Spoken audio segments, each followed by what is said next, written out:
Do you use a variety of open-ended questions in your practice?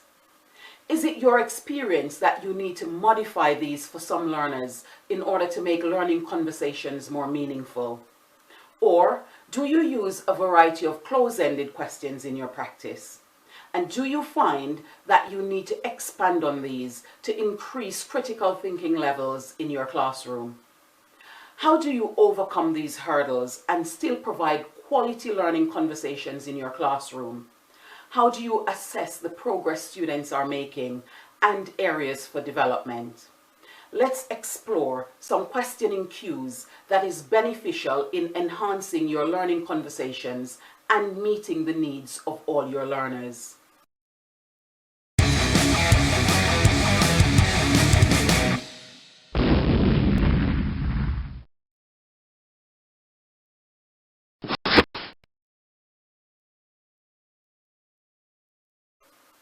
Transforming questions for the desired audience makes the difference with building confidence, probing appropriately, and giving students the opportunity to recall and give justification, to provide reasoning and share their overall understanding.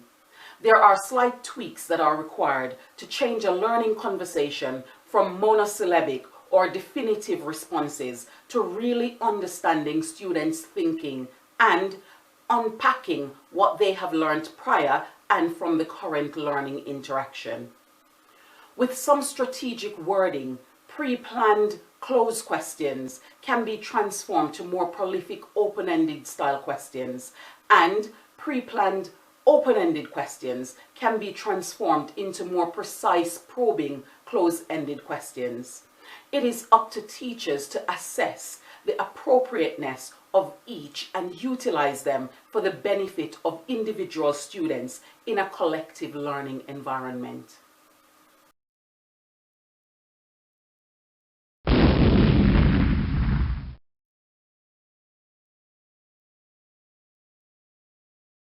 Close-ended questions are usually ones that leads to a single word, short phrase, or prescribed response. They are designed to support students with focusing on recall, promoting active listening, or following a process of sequential development. Notwithstanding, they can lead to follow-up questions that allow students to expand on their responses. Open-ended questions are so designed to give students the ability to incorporate their understanding, their ideological formation, and provide unprescribed responses.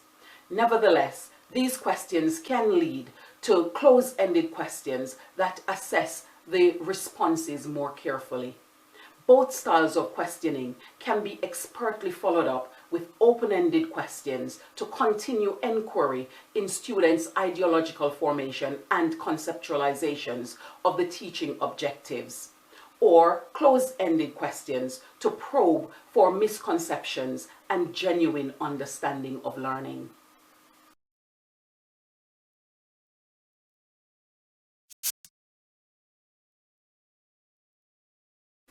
There are students who thrive better with closed-ended questions than they do with open-ended questions. Teachers need to use their knowledge of their students to determine how they will phrase or pose the questions that they ask. Often in class discussion, opening questions are phrased in an open-ended fashion. However, teachers sometimes need to layer the questions to support some students in answering. Describe the effect of deforestation on the environment is a typical type of an open question, and it can be made closed and layered into, do you believe deforestation affects the environment? Give an area that is affected by deforestation. Explain how deforestation affects the food pyramid. How does this affect other industries? Some students can see their response develop over the sequences of questions, although they would have struggled to provide a full response earlier. When open-ended questions are asked that require a great number of ideas to be put together, students might opt out of responding. To avoid opting out, Teachers should layer questions to give those students a way into the conversation as they differentiate their questions for them.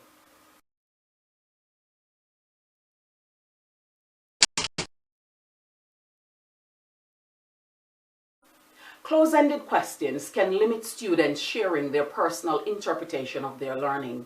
It can reduce the identification of certain types of misconceptions and reduce students' ability to progress with the skills that they need to tackle more open reasoning and justification type questions. Opening questions to give students the opportunity to expand, convince you, and relate their reasoning behind their responses will give deeper thinking to the concepts being learned. A question such as, does deforestation affect the weather, gives students a single response of yes or no. However, once this has been established, the question could be made open by exploring why students believe that deforestation affects the weather, or how exactly does deforestation affect the weather. Students unveil their ideological construct when answering questions openly, and it allows teachers to develop the discussions with a focus on refining students' understanding or building their cognitive processes to tackle increasingly more difficult and demanding problems.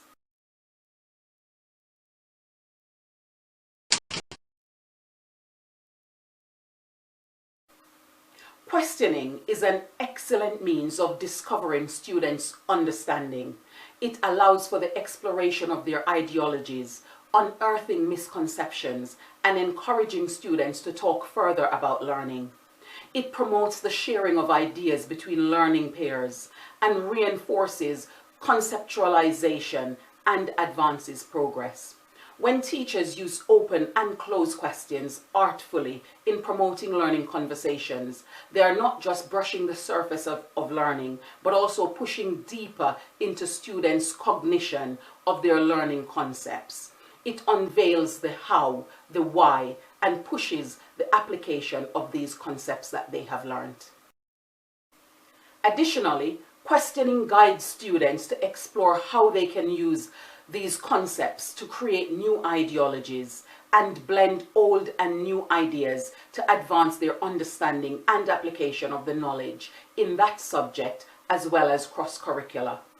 Questioning is empowering for students, and it sheds light on their capacity to recall, to make connections, to think and combine ideas to create new learning dimensions. How will you use open and closed-ended questions to transform your learning environment?